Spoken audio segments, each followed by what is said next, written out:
Locking your front door creates a sense of security that can mask a far more dangerous psychological glitch. We assume that a deadbolt and a security code are enough to keep the world out, but those routine actions often trick the brain into switching off its internal threat detection systems. This is normalcy bias. When encountering a terrifying anomaly, the brain instinctively seeks a harmless explanation. It recolors input to make a potential threat look benign. Obvious warning signs are filtered out, while a dangerous reality silently builds in the background. This psychological blind spot nearly cost 3 women their lives: a renter in a new house, an introvert living near a bar, and a successful interior designer. Each was alone, each was targeted, and each was initially blinded by their own mind. These 3 women found themselves in life-threatening situations because their brains failed to recognize the first warning signs of an invasion until they were already in the room. In our first case, a woman moved into a rental property where the previous tenants had recently died. She was already on edge, but her brain began working overtime to find excuses for what happened next. Her protective cattle dog, usually quiet, spent the night growling and barking intensely at the door leading to the basement. The next morning, she walked into the laundry room to find her 100-pound washing machine had been dragged several feet away from the wall, sitting in the middle of the floor. That Saturday, a sound like an explosion echoed from the driveway, followed by a security alert showing her locked garage door opening by itself in the middle of the night.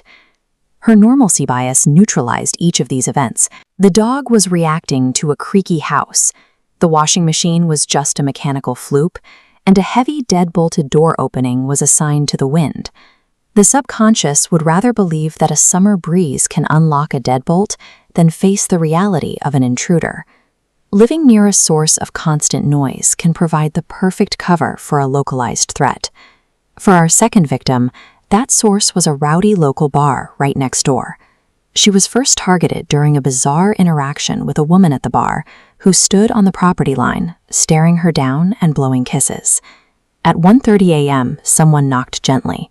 When she looked outside, she found her car door standing wide open with the interior lights on. She assumed a drunk patron had simply messed with her car. She locked the vehicle and went back to bed, even as the smell of a strange lavender perfume began to fill her hallway. Because she was used to the normal chaos of the bar, the intruder was able to bypass her threat assessment by simply blending in with the background noise of the neighborhood.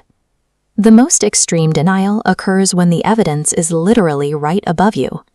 Our third case involves a designer working late nights in her newly purchased home. While working in her office, she heard an occasional heavy shuffling sound coming directly from the ceiling.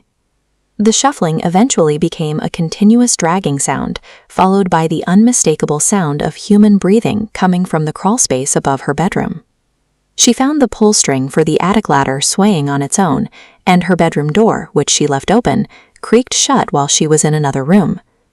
To avoid the terrifying reality, she convinced herself she was hearing squirrels, a memory she pulled from her childhood to explain away the sound of a person living in her ceiling. This is the ultimate paradox of normalcy bias. The more horrifying the truth, the harder the mind works to dismiss it. Normalcy bias can only hold for so long. Eventually, the physical evidence becomes too aggressive to ignore. The renter woke at 3:39 a.m. to her bedroom doorknob violently shaking.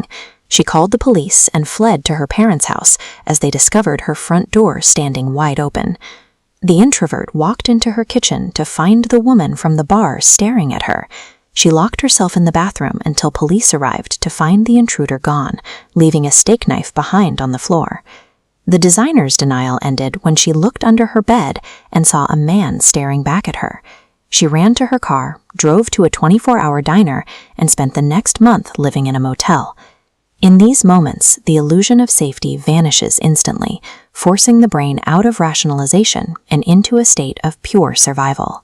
These women survived because they finally stopped making excuses, fled their homes, and involved the authorities. Security systems are only as effective as the person monitoring them.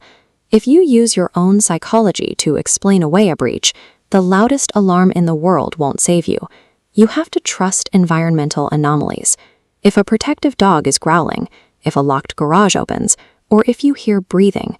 Those are not coincidences. A fortress is only truly secure if the person inside is willing to see the threats that are already there.